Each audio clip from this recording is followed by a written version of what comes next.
Chapter 11, Sloka 36. Arjuna Uvacha. Arjuna Uvacha. Arjuna Uvacha. Sthane Rishikesha Tava Prakirtya. Sthane Rishikesha Tava Prakirtya. Sthane Rishikesha Tava Prakirtya.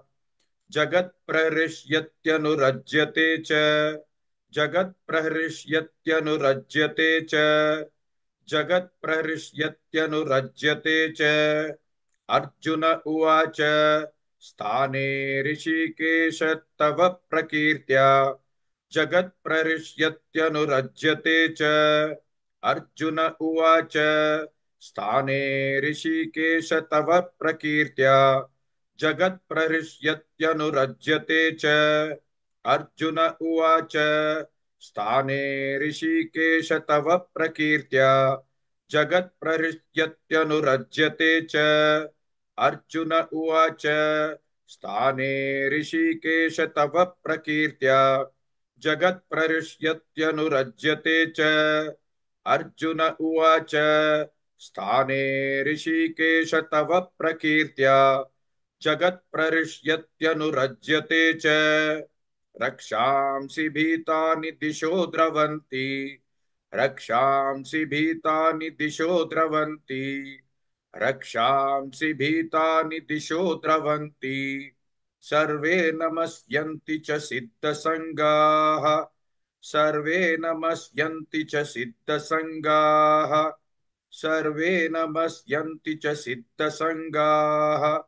Rakshamsi bhitani disho dravanti. Sarve namasyanti cha siddha sangaha. Rakshamsi bhitani disho dravanti.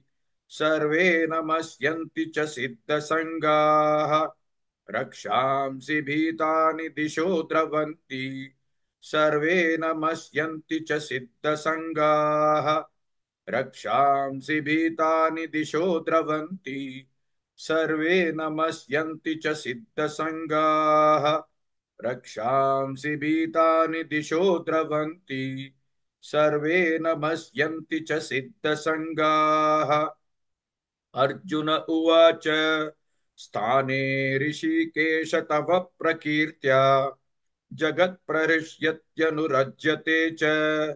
Rakshamsi bhitani disho dravanti. Sarve namasyanti cha siddha sangaha.